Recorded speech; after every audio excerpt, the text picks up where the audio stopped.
far back as I can remember, I have always been fascinated with the unknown.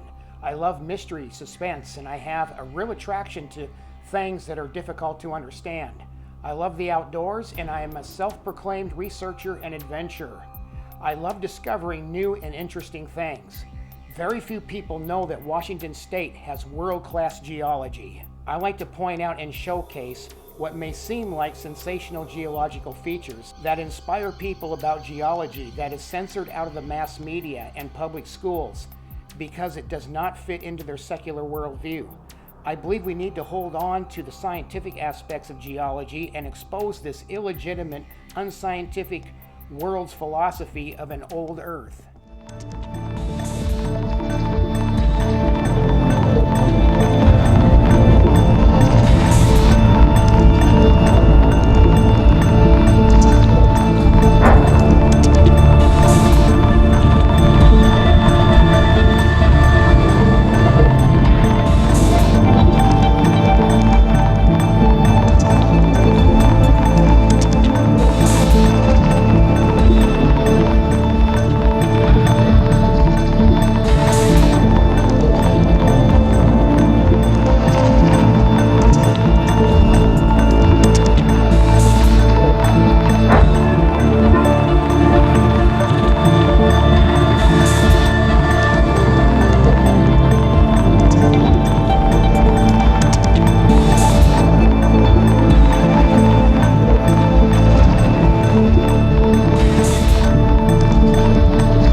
look at all this and you wonder what it was like during the flood, how violent the earth was, you know, the geology and all the lava flows and volcanoes.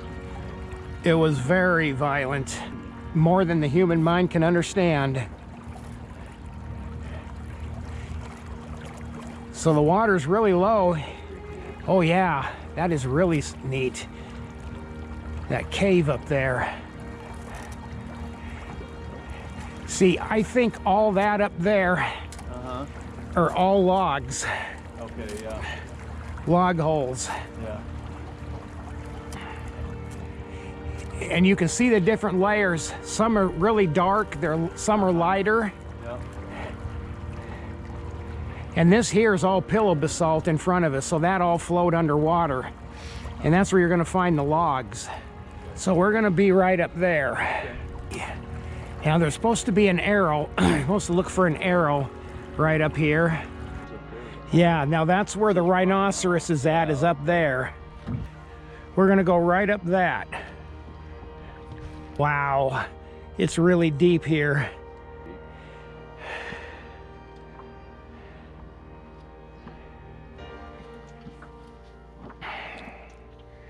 Wow, that is straight off.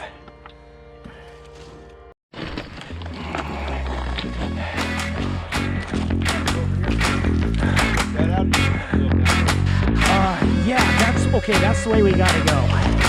Yeah.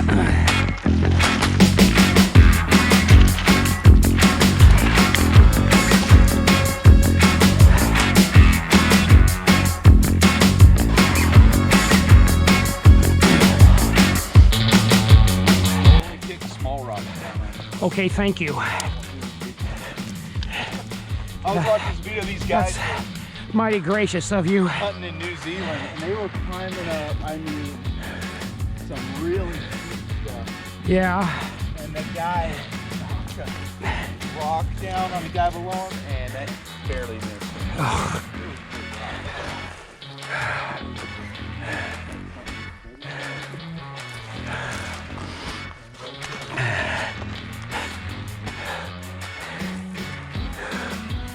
Well, you can definitely see the pillow basalt.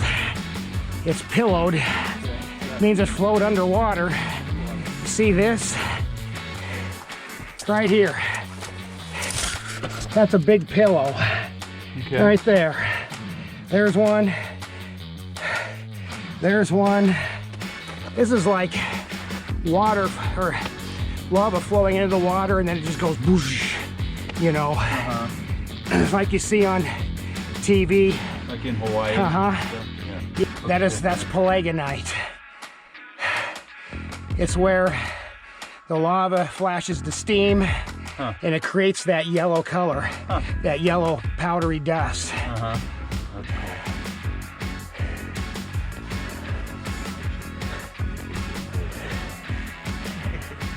cool. Yeah. Right. That is really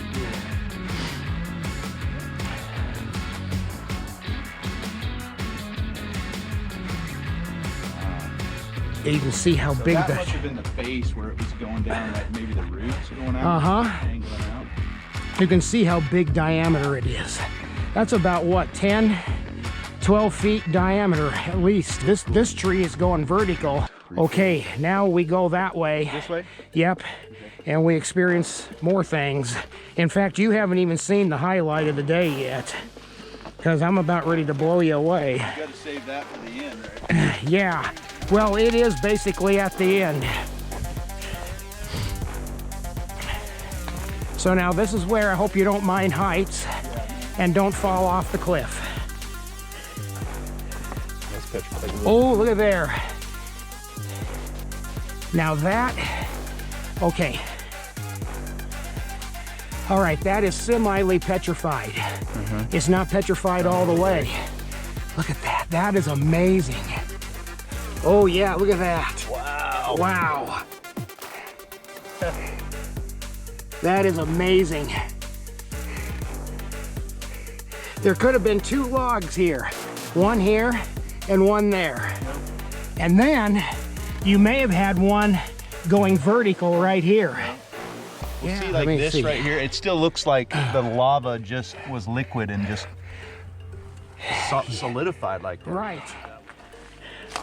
That's pretty cool down there. You can see the rocks in the lake, how it's going down.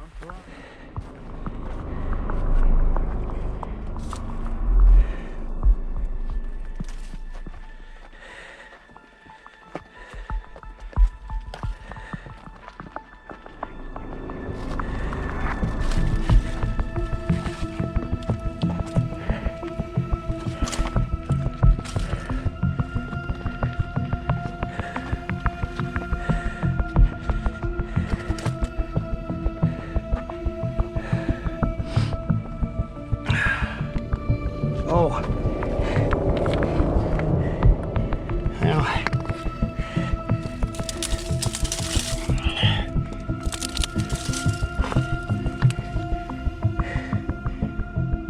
That goes back there about 15 feet.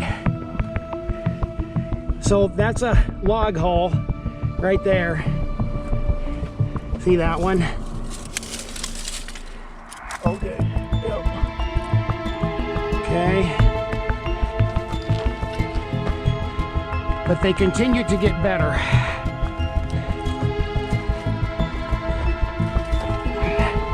Like this one. Oh my word. Now, didn't I... This is huge. Look at that. Yeah. That is massive. You can put a whole bunch of people in there. That's like what, about 5-6 feet in diameter? Goes way back there.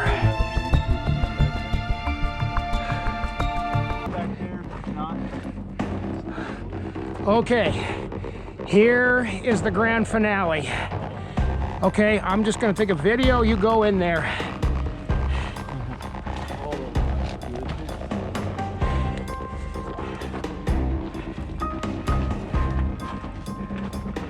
Yep, look at that.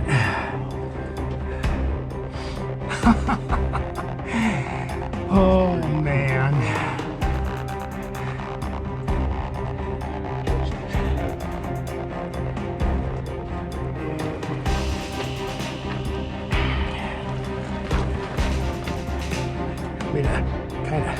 I'll give you a little bit of light.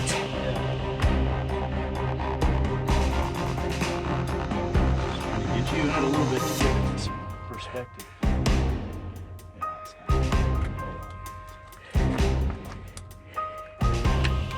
Wow, that is really cool. Uh-huh. And then you have this thing. Yeah. Had to be... Well, it's like a pillow. Yeah. See, this is all pillow basalt. So this tree was standing vertical. The lava hit it underwater and burnt up the log and made a perfect cast imprint of it. Wow. Why does it only go up to there? I wonder. Maybe that's all the longer the log was at the time of, you know, because these logs, they got ripped up like they did at Mount St. Helens, carried down somewhere, possibly broke to pieces, and the lava hit this trunk vertically. Wow, that's pretty cool. Uh-huh. Yeah.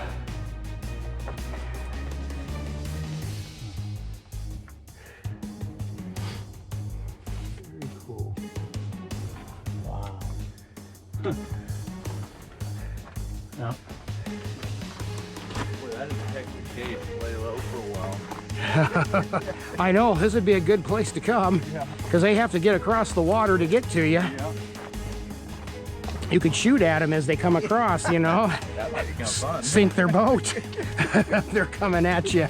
That goes back in there a little bit, but I don't know that that's necessarily a petrified log hole. This is all made by plucking here. Not like plucking your chicken, but the water plucking the lava. Yeah. Well, look at here. Cool. Now, this is the second time I've been up here. Whoops, sorry. Okay, I just noticed something. All right. Oh man, He's actually there is a straight up. log that's going straight up. Oh my word. That's one I've missed. Oh, gotta get in here. Gotta get in here. Hope there's no bugs. But I'm gonna do it. Oh my word. Oh, look at that, man. I hope my GoPro's getting that. Wow. Woo. That is amazing. You got to get in there. You got to see that. You can have this. Brought some knee pads, huh? Yeah.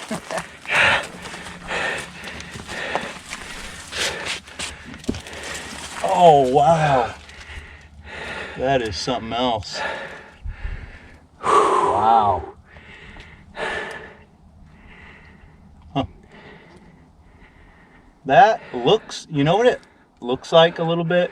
What's that? The way it kind of layers in the back, almost looks like a palm tree. You know You know what? what I mean? You could be right, because we have palm tree fossils just about 2.5 hours west of here. Well, I am. Let's go to phase 2. You don't want to crawl around me that way? Oh, not very badly right now. Now here's a lesson. So all this lava flowed from southeastern Washington, northeastern Oregon, Idaho, and Nevada. It flowed this way. So now you have this complete lava flow during Noah's flood. Then you have a second event that comes along, a second catastrophe after the flood. It would have been the Missoula flood. Missoula flood comes down through here, rips up all of this that you see out here, creates this canyon, exposes this tree right here, and exposes all this other stuff. So here's the point. If we could have a third catastrophic event, like let's say the water goes through that, goes right through that, what other stuff would it uncover? It uncovered a rhinoceros over here, a fossilized rhinoceros. How many other animals are fossilized in this basalt? There's had to be more than just one rhino. There's got to be other animals fossilized in this basalt somewhere. But it's just because of the catastrophic events that exposes all this stuff so we can see it later. Yeah, where's that petrified wood I had? I think it's up here further. Okay. That's where all the gravel came from. And this just work pieces out of there.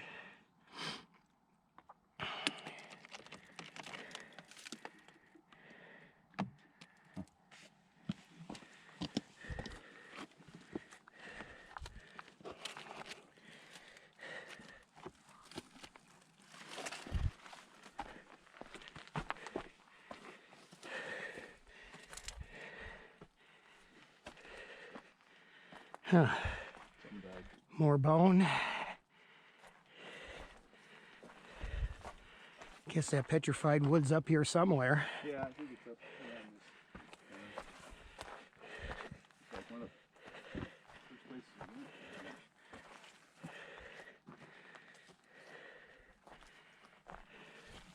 went. That goes back in there quite a ways. Yeah. But you'll notice it doesn't sound like glass. You saw this one, right?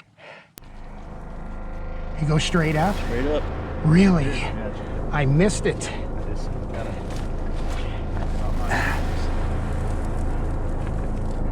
Oh. Oh my. Flashlight time. Oh. Wow. Okay. Whoop. Right there. Wow, perfect cylinder.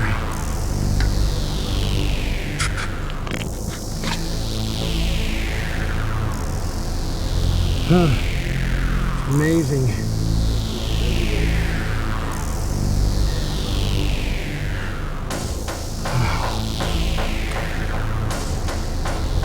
Okay. I guess now to the next part of our mission.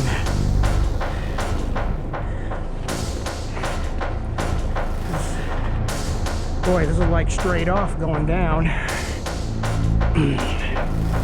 How did we do that? How did we even get up here? Down. I guess not. Holy cow. Did we go this way or are we going with that rhino?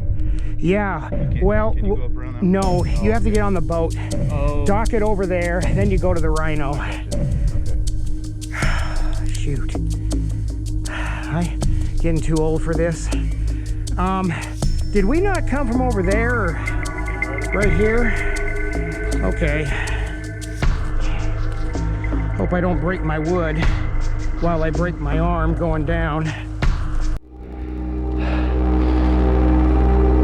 Wow.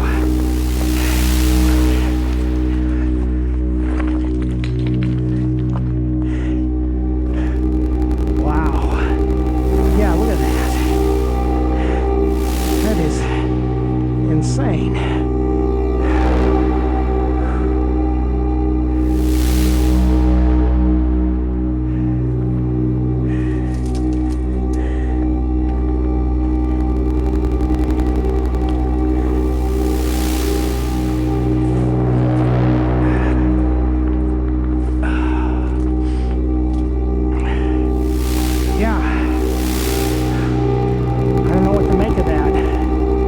Just right here. Yeah, like right in there.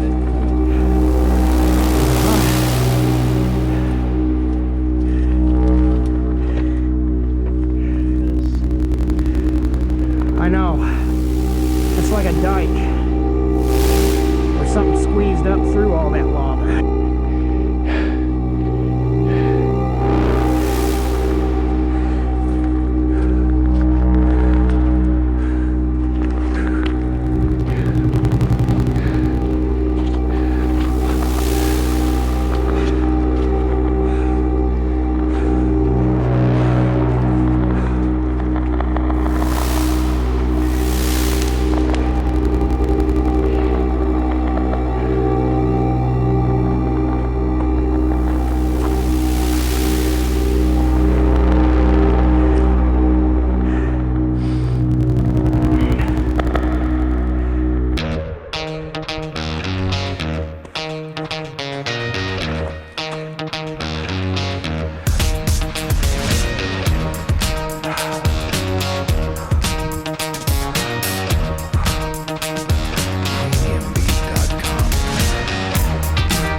All right, well there it is. And you know, I would say that there's rocks that they're shedding off of there. It's gonna be harder to climb up in there.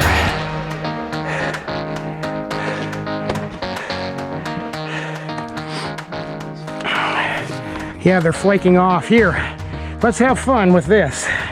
Yeah. Okay.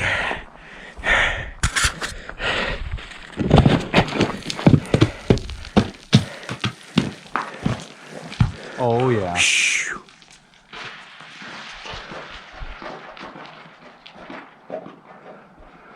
Woo! That was a good one. Yeah. Try this one. Oh, broken already. Oh,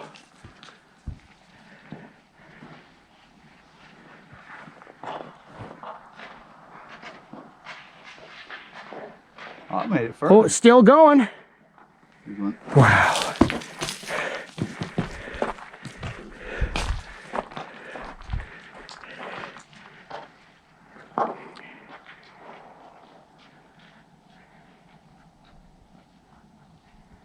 Never even saw it come out. No. Okay.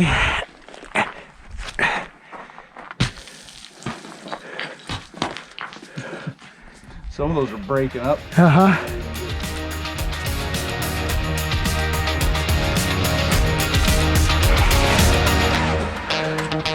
Okay, well there it is. So that is a log up there. Okay. And over there's the rhino on the right side. Okay, right behind me here is the right hole is the rhinoceros, and the left hole is where a log used to be. Now we are about 2 miles south of Dry Falls, and this is what you call the Blue Lake rhino because, well, this is Blue Lake in front of me. And what happened was that during the flood waters, of course, they drowned all the animals on the planet and the people, and so this rhinoceros was floating around on the water, waterlogged. And then the second event that took place was these huge lava flows that covered most of the state of Washington in basalt, anywhere from a mile to almost 3 miles deep. And so this lava flow came along and covered up the rhinoceros, and the rhinoceros already being waterlogged, it burnt up the rhino, making a perfect cast of it there in the hole. And so the rhinoceros is upside down on his back at about 45 degrees. So if you go in the hole there, you can actually see his legs and his head and one of his horns. Okay, so when all these lava flows were flowing this way from southeastern Washington and northeastern Oregon, Idaho, and Nevada, there was approximately 300 lava flows, according to mainline evolutionists. Now, we as creation scientists will agree with that. There were 300 lava flows. But where we differ is that the evolutionist says that these lava flows began 17 million years ago and ended 6 million years ago. Well, if you do the math, if you got 300 lava flows, that means you had almost 37,000 years between each lava flow. Well, we know that can't be true because we don't see any erosion marks between those flows. You know, we don't see rivers, lakes, valleys, mountains, those kind of things between each lava flow, because don't you think that if there was 37,000 years between each flow, there would at least be some lakes being formed, some rivers being formed, some mountains being formed? There is none of that.